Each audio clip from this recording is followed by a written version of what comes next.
On that April, with his surest solta, the drucht of March hath passed to the rota, and bathed every vein in switch liquor, of which virtue engendered is the floor. When Zephyrus eke with his sweet breath and spirit hath in every halton hath the tender croppus, and the young sun hath in rum his halvacossi run, and small a foolish smocked melody that's slapen all the nick with open e. So prick him nature in here courageous, then longing folk to go on pilgrimages. Maybe we should stop there. I was going to read the whole poem without stopping. But it is in a slightly different language. So it could be that that's the end of the first sentence.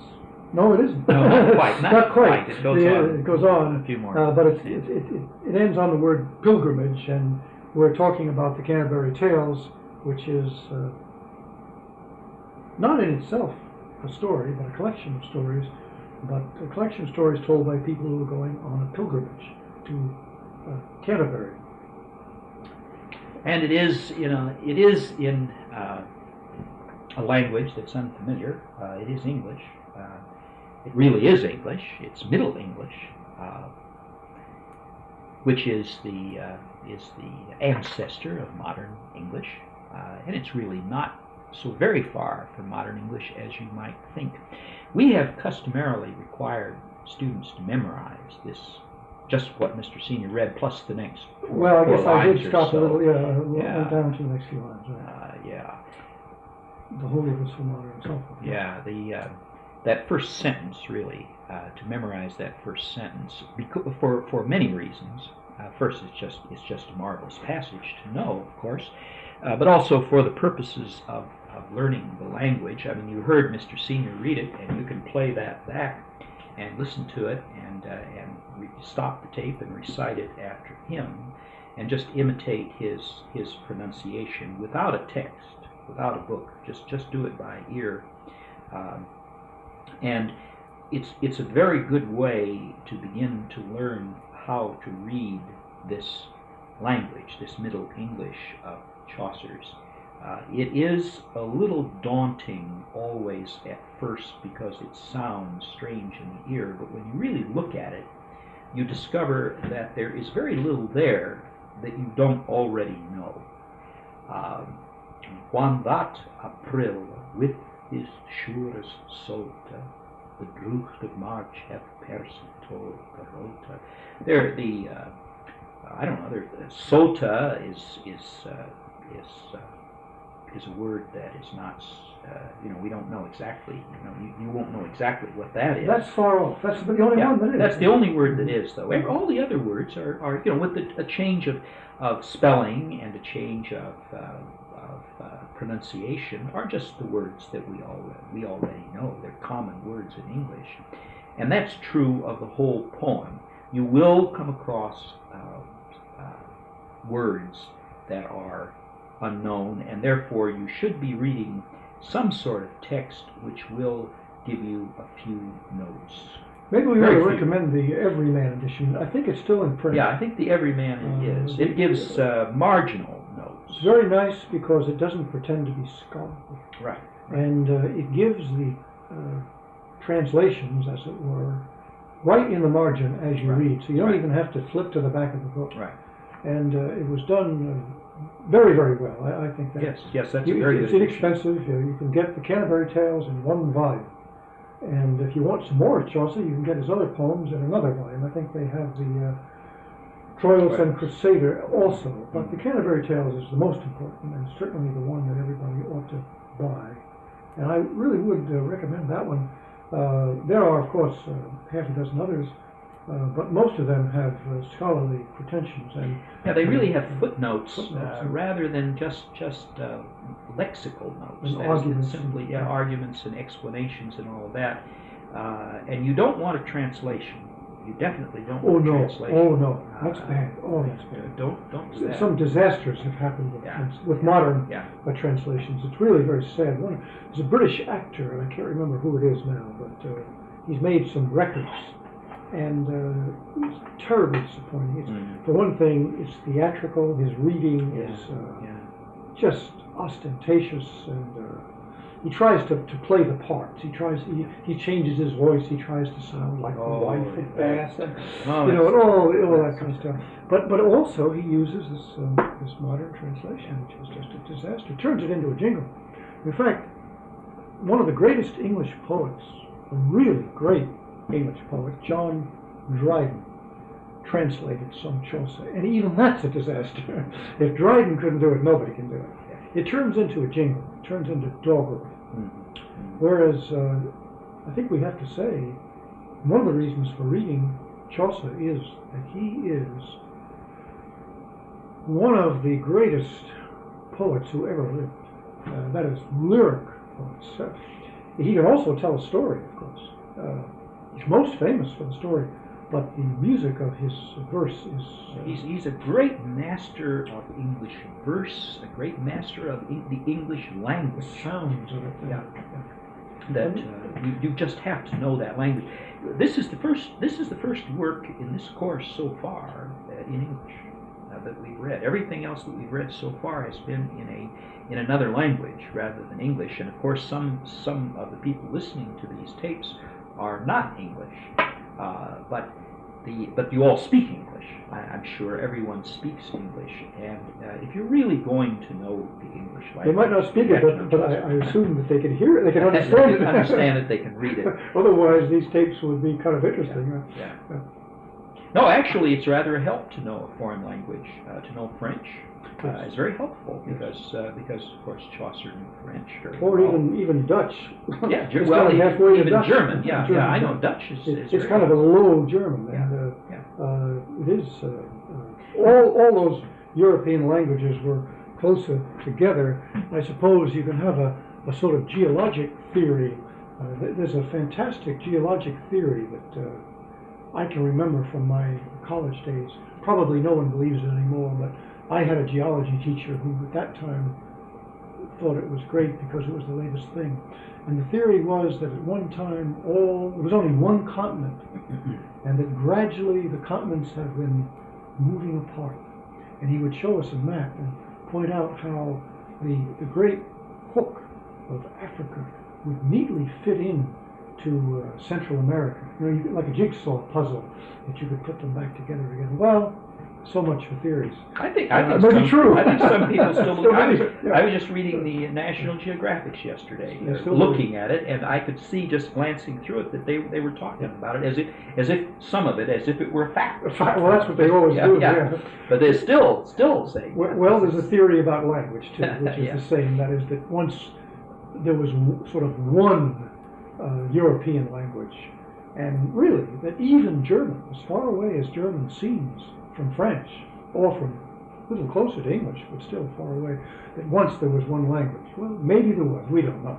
But Chaucer is certainly closer to both German and French than any of those three languages, English, German, and French, are today. That's certainly true. Yeah. So, for example, in the 15th century, something happened in England to the language. Now we know that something happened to the religion because in the 16th century it became Protestantism. There was some kind of disaster, like a sudden illness that hit England, and nobody. Now here, I don't think even the linguists have any explanations for this at all.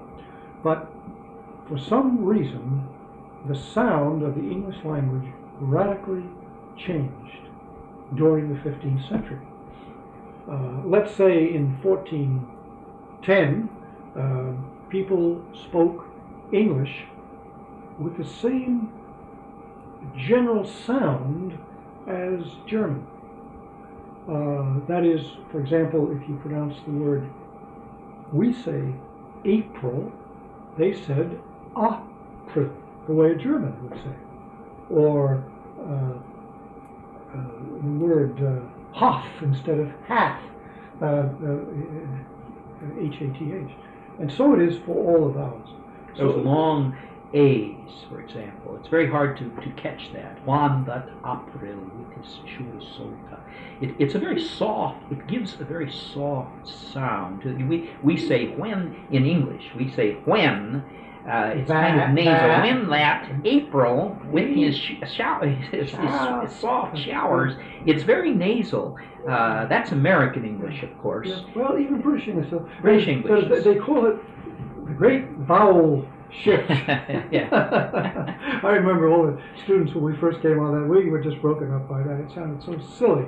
But but that's not a theory, that's a fact. That is the shift happened is a fact. Nobody's been able to account for why it happened. But there is, you might say, a general European value given to vowels. And it's the same, or more or less the same. Oh, I know, it's different. I mean, people who speak these languages will say, oh, no, it's very, very different. But in general, from the point of view of an English-speaking person, we could say that even Spanish, Italian, French, and German, they're all the same in this regard. That is, there is a general kind of European way of coming at the vowels, A, E, I, O, U, and the various sounds that you can make from them.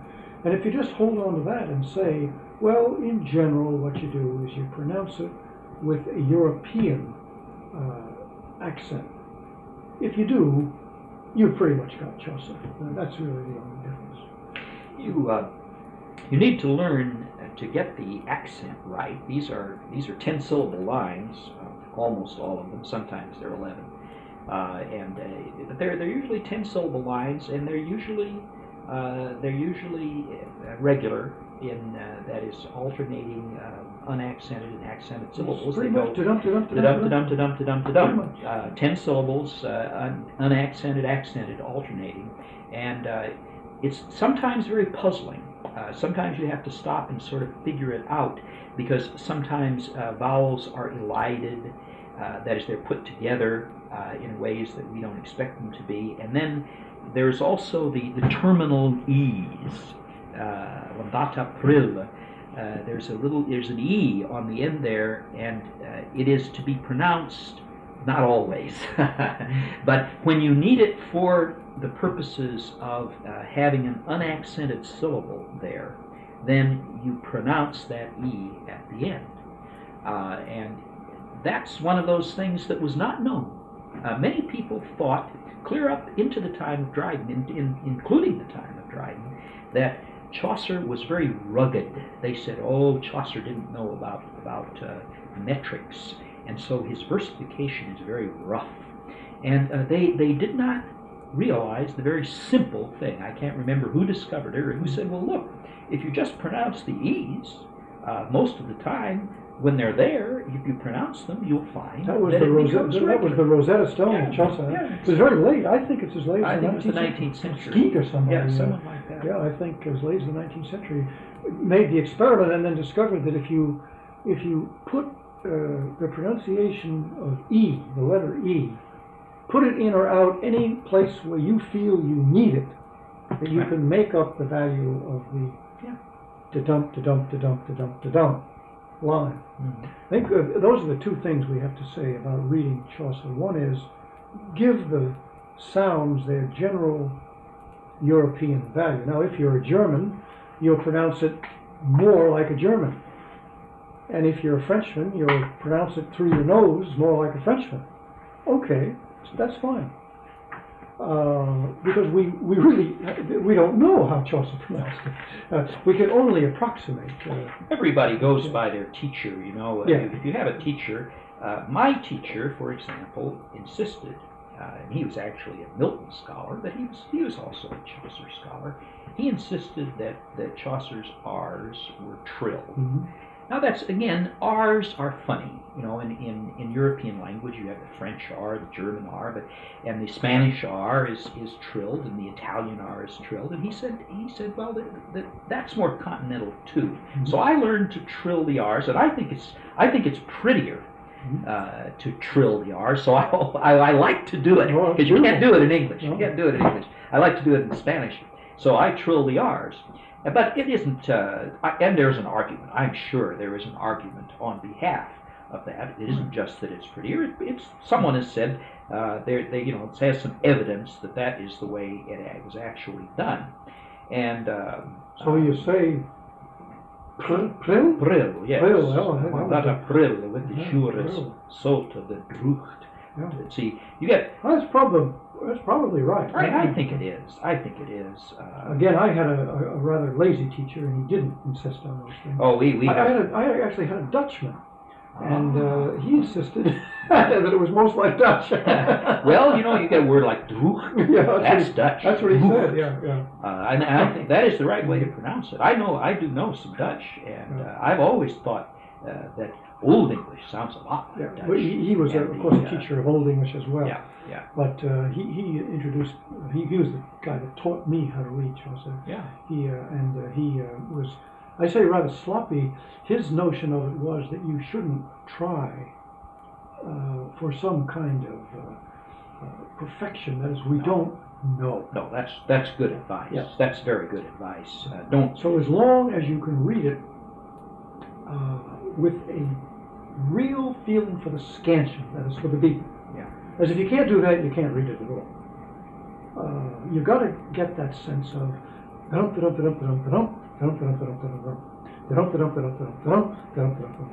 you can vary that. I mean, Chaucer obviously varies that, and we'll talk quite a bit about that. You get a line like that first line. You can read it two ways. You can read that too. I always read it one data prill, right. Yeah, but you can read it one dot. I mean one data. See, this text that I have. Now, see, different printed texts. Yeah, like there's probably no E. There's no E. Yeah, there is on mine. Right. See, you probably have Skeet, and I have Robinson, and those two scholars differ about that, and they have manuscripts both ways. Oh yeah. Now, in the text I have, it reads Juan that apro. Yeah. That is, there's no E on it. Yeah. So you have to read it Juan that apro with the short Salter. Well, that's possible. There's a lot of English poetry that does that. On the other hand, you put the E back in and read it Juan that aprilla with his shores. So, who knows? The most common, there are variations in the pattern of this. We call it the normal iambic line, to use the Latin term that I don't like, or Greek actually term, which I don't like very much. In English, the most pleasing description is a double rising rhythm. Someone calls it double rising rhythm, because it is a kind of rising rhythm. When you get there are allowable variations, and one of them is putting the accent on the first syllable, as in the fourth line.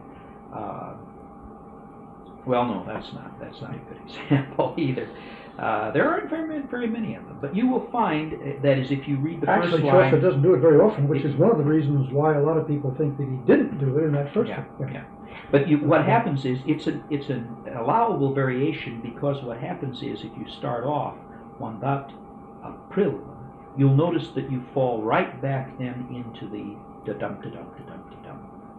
If you have the first accent, first syllable accented, and the next two unaccented, and the fourth accented, then the rest of it falls right into the regular rhythm.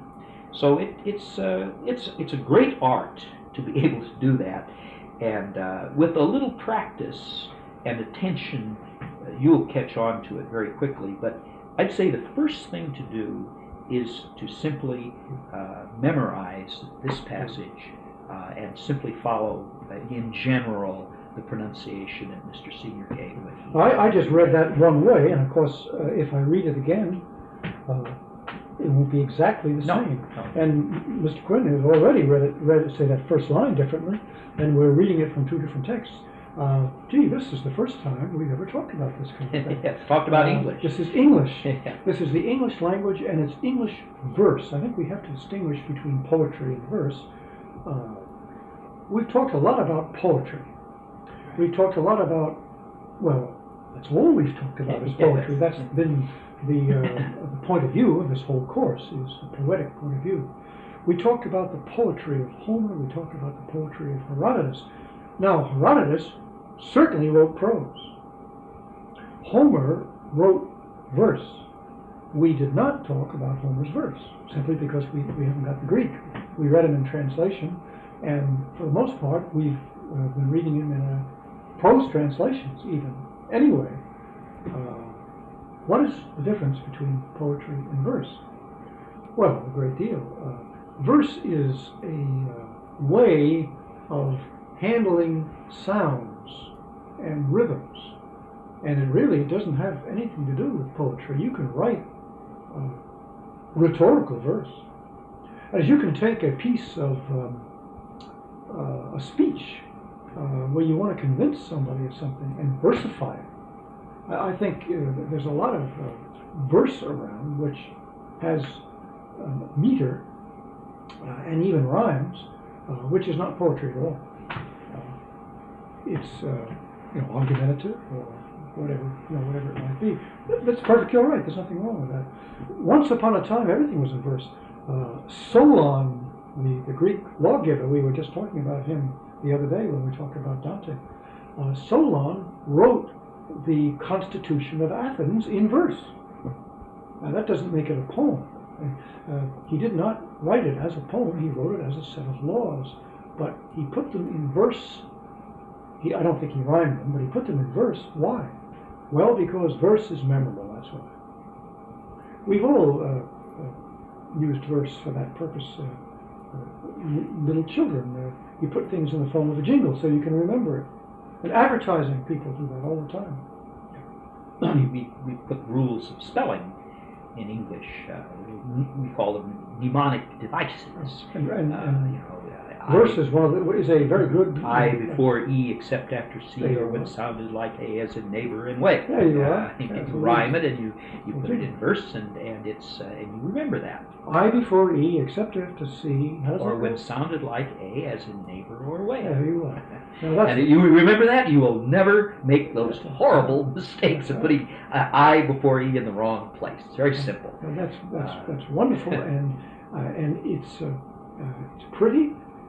But it's not poetry. That's not poetry. It's not poetry. What is poetry? Well, we say, of course, that poetry has to do with that stage of knowledge, or that kind. Poetry is a mode of knowledge. That's what poetry is. It's not a mode of language. No. Whereas verse is a mode of language, a mode of discourse, or language. It's a different thing. It has to do with the language, not with the knowledge. So we contrast verse and prose. See, very often this is confusing. Poetry and prose. Because you get poetry and prose. Well, that's not really a very good way of talking about it. Because it's confusing. We ought to contrast poetry with rhetoric, dialectic, and science. I mean, yes. And we ought to get that straight. Right. But we don't.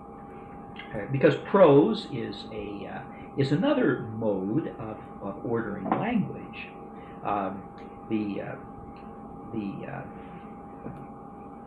Verse is a word in English. It means it's like it's the same root as reverse and inverse and diverse and all those words that have to do with turning. Verse has a kind of turning about it. It's like a wheel, you can say. That is, it has a regularity about it. It turns and it turns and it keeps turning and it moves at a certain pace. And there's repetition in it. It goes da-dum, da-dum, da-dum, da-dum, da-dum, da-dum, da-dum, da-dum, da-dum. It goes on and on and on with that regular kind of marching rhythm that goes right on. There are other rhythms. We're just giving you the most common rhythm, the one that Chaucer uses. You can do it in reverse. You can say dum da dum da dum da dum da dum da dum da dum da dum da dum da dum da. Not many people do. This is the most familiar and most English way of writing. Again, that's another. That has to do with this cantankerous English. I think in the European languages, the falling rhythm is the most common. Yeah. No, this is the dactyl is. Yeah. The dactyl is Greek. The dactyl is Latin, and it's certainly most common in, for example, in Goethe, in German poetry. The characteristic tends to be falling rather than rising. Rather than rising. Yeah. And you get it in English, but it's rare. And you get other kinds of rhymes, where you get two unaccents. You get it in English, and it's usually not only rare; it's kind of a tour de force. That is, it's hard to do. It's hard to do, and everybody says, "Wow!" And it's unusual, and there are famous examples. Edgar Allan Poe uses it, for example, the American. In fact, I don't know, it's mostly Americans. Longfellow uses it. I don't know as many English poets use it at all. This is the forest primeval. Yeah, that's Longfellow, yeah. Primeval. Yeah. That's the murmuring pines and the something. That's the dactyl. Yeah, the falling rhythm. But it's unusual in English. In fact, Robert Frost, the modern American poet, very, very good poet, once wrote in a preface somewhere, now, he said, I write verse. And all English verse is iambic. And then some of it isn't quite iambic.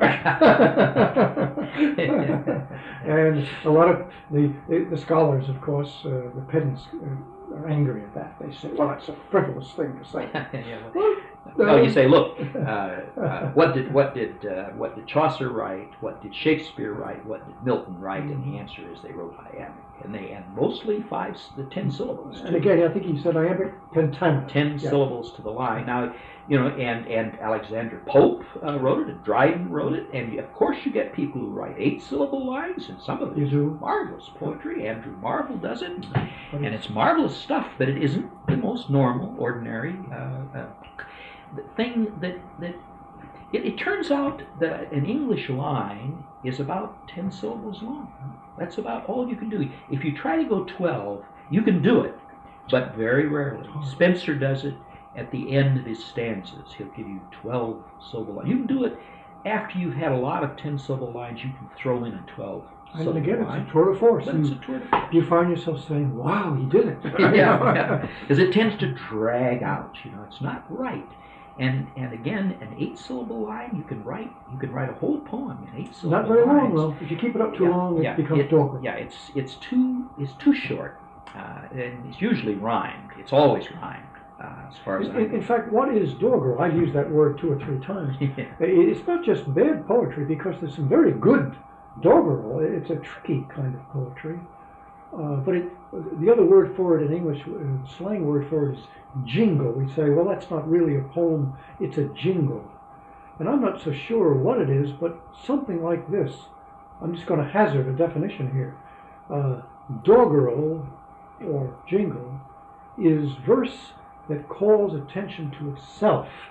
That is, you come away with that, and you don't care what it says. That is, it's nothing but da-dum-da-dum-da-dum-da-dum, and the words are rather silly. You try to be rather frivolous. I wrote a piece of doggerel the other day, trying to remember it. I said, I gave a girl a gift who was graduating, and I gave her a book by an Edwardian poet, James Thompson, and I said, this gift, Edwardian, I put the accent on the so you have I. To You have to fool around,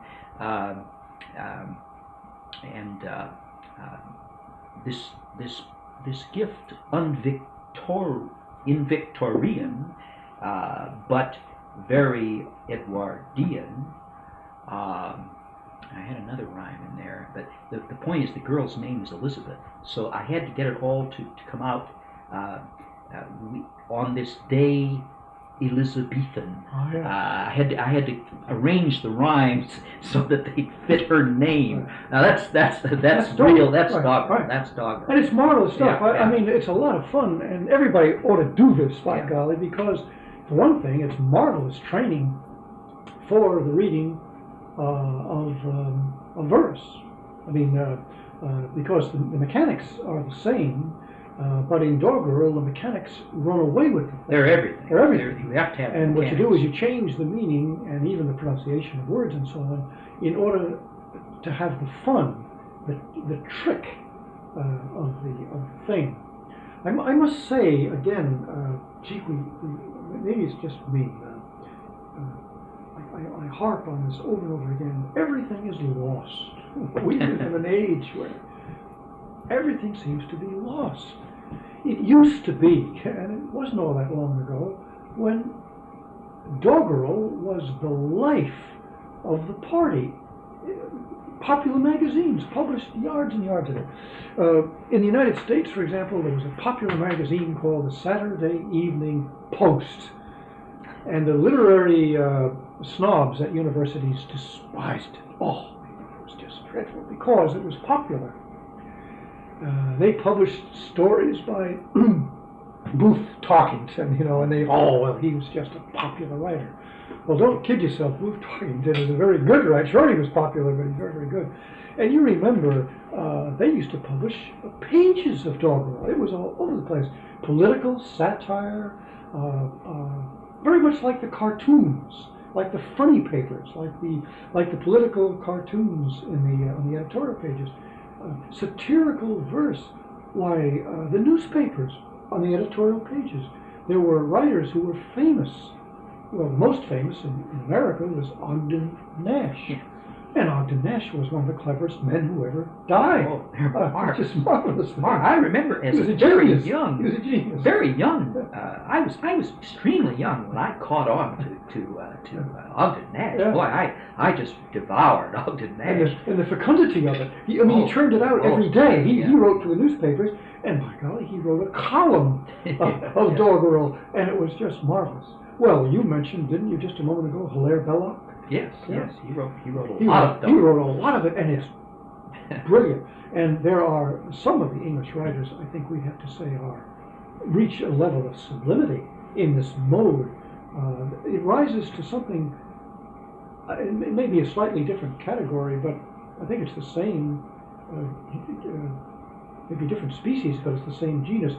Sometimes it's called nonsense verse. Yeah, Edward Lear is the greatest master of what we call nonsense verse. The thing about Edward Lear is that it's doggerel that occasionally rises to the level of poetry. I wonder about it. Yeah, it becomes poetry. Yeah. The owl and the pussycat at the end, and they dance by the light of the moon. The moon, they dance by the light of the moon. Now, it becomes poetry. That's poetry. See, I do think it becomes poetry. Yeah. There's a case where, in a surrealistic way, because it doesn't have any rational sense particularly, it does rise by, I don't know how he does that, by the sound alone, or by the images. Lewis Carroll, the famous children's writer, also wrote quite a bit of it.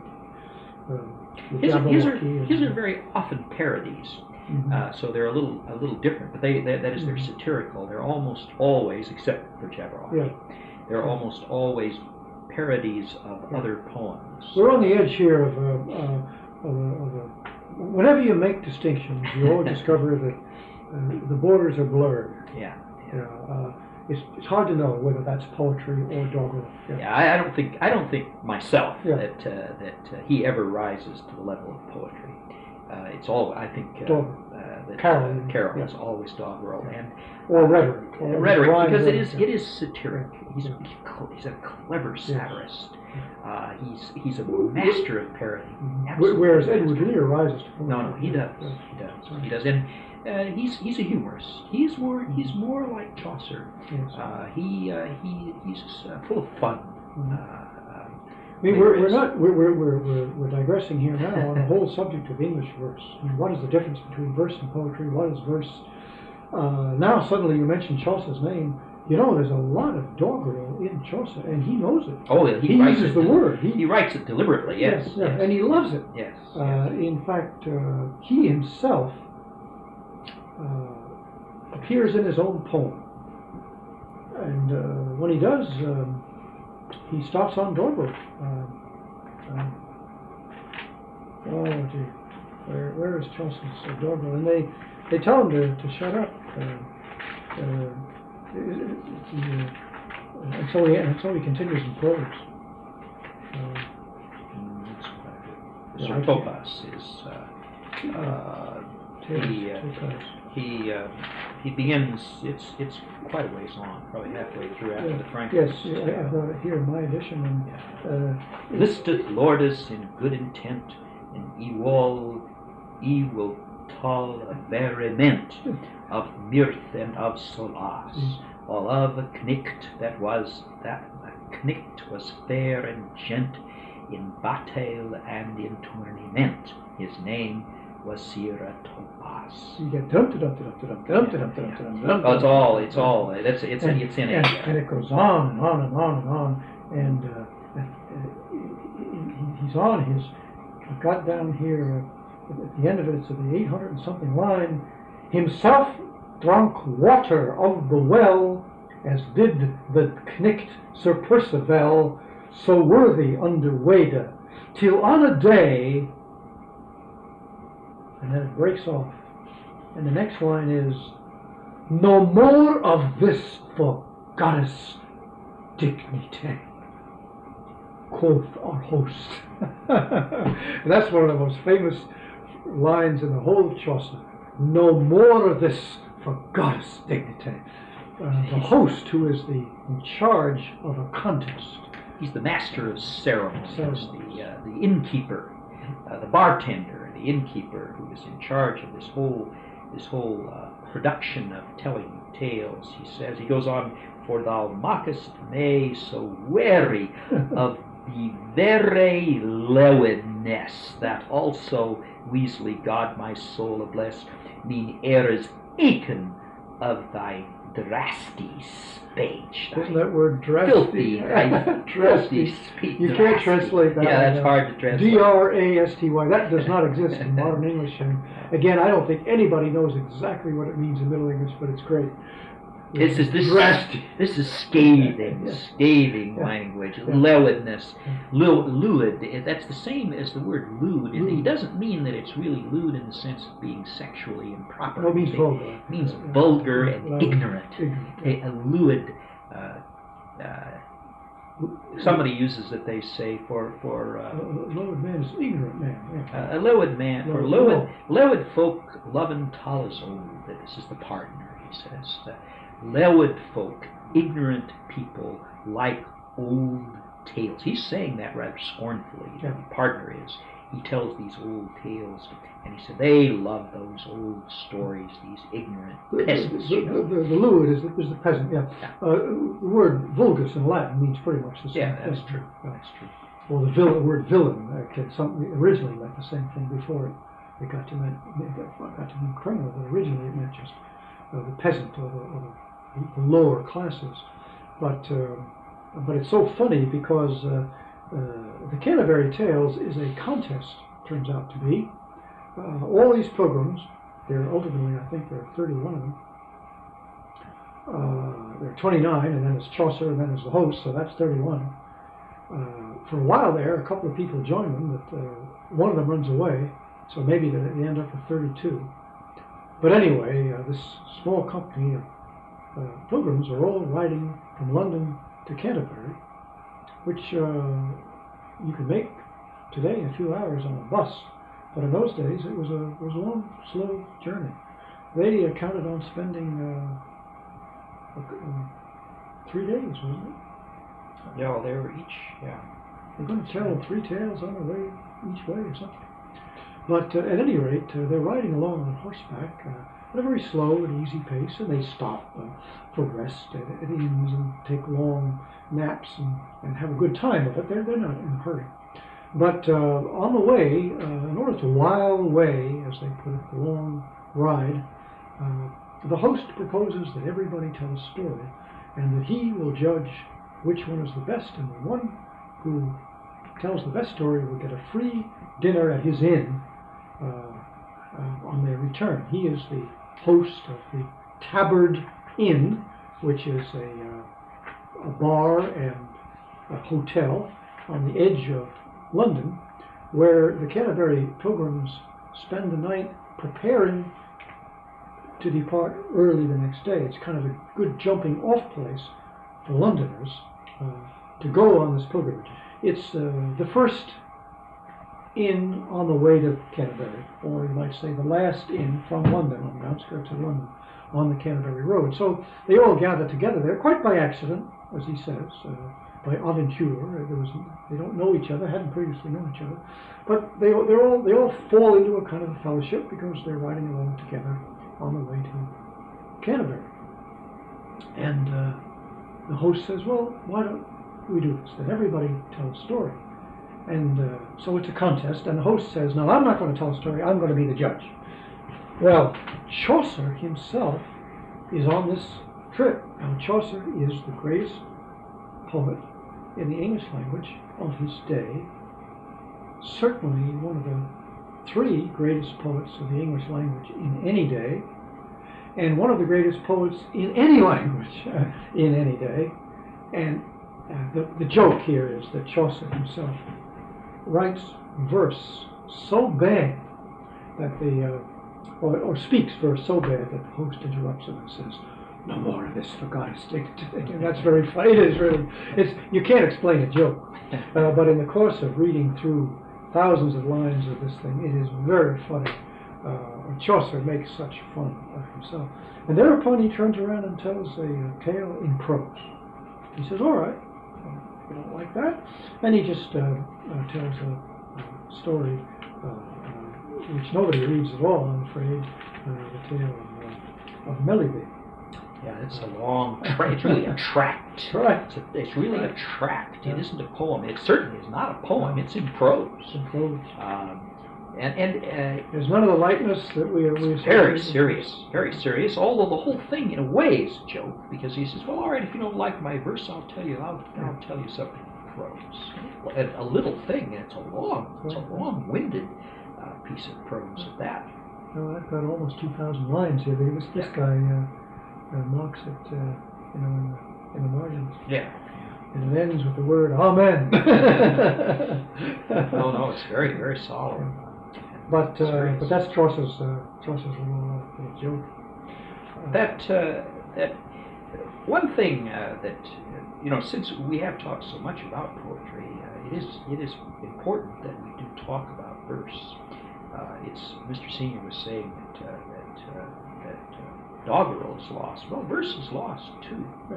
Completely lost. I find it very difficult. I teach Shakespeare all the time, and I just find it very, very difficult to get students to understand that this is verse. It's easier to get them to see that it's poetry than it is to get them to see that it's verse. Right. And that it's important. And sometimes the verse is greater than the poetry. Yes. Even in Shakespeare. Yeah, I've just been reading a book of Walter Villamaire's, and of course he loves the English language. He's a great writer of verse. He's a great writer of verse. That's the charm. Yeah, and he has a whole section in this book about what people have said, about verse when they first came across it, when they first began to realize, the force of verse, the charm of verse. And it is really something. If you don't get the verse, you're going to miss something that is very, very important, and you have missed it. You see, we couldn't give it to you when we read Dante. In translation. You can't do it in translation. Or when we read Virgil, or when we read Homer. You miss that charm of verse and of language that is so very, very important. It isn't everything. It isn't something that is, I suppose you would say, of the essence of poetry. It isn't of the essence of poetry any more than it's of the essence to have hair on your head. It's very nice to have hair on your head, but it isn't of the essence to be a human being to have hair. But it is verse is something that is an attraction, and it gives a quality which is most desirable. That's a good image. We might kind of play with that image about the hair on your head, because one of the things that, for example, verse can do is stir up horror. And the hair on your head can stand up. One of the things it does also, it has a loveliness about it. And, yes, and hair, it's lovely. Yeah. What would the world be? Now, monks shave it off because they're not of this world. Yeah. That's significant. But how could you be? How could you be nuns, a monk? Nuns cover their heads. Cover their heads. And women cover their heads in church, or they should. Yes. But how could you cover your head if you didn't have a head? How could you have a tonsure if it weren't for hair? Men are notoriously vain about their hair. Yeah. Women are, but they take it for granted. But men are very vain about their hair and very, very embarrassed about baldness. Oh, how men detest being bald. There are more jokes Tragic, about that than most almost tragic. anything else I can think of. The man who could discover how to restore hair, well, he would be in a class by himself in terms of I hope they wealth never, and I hope they never prestige. find him. I really No, do. I don't think they will. I think it's No. impossible. I think God had something in mind. Yeah. But we, of course, remember with the students of the 1960s when in the United States a dreadful musical comedy was produced called Hair. And I've never seen it, and I never will, because I think it's lewd in the bad sense of the word. I understand it's dreadful. I don't see Well, there's a lot of nudity. nudity and all that, but it became it was one of the banners, one of the vexillas, the flaming, the crest of the wave of the revolution of the 1960s, and it had to do with hair. And you remember the students, the young men began to let their hair grow long until they looked like girls, and it was something so significant that I remember being just struck with total bewilderment. I won't say wonder, because I never rose to it, but just I was staggered by it. That was No, I mean, what was the significance of that? Boy, it was deep. Yes, very, very deep. Very, very deep. You could offend a young man so much. I think you could drive him in those days to suicide if you ridiculed his hair. That is, it was something that meant something, and he didn't know what it was either. But it was very, very profound. Well, It was a sign of protest, Yeah. and you can attribute a lot of things to it, but it was unfathomable. Really, it was much deeper than that. and I think it's always been true. A little later on in this prologue, Chaucer describes each particular person he goes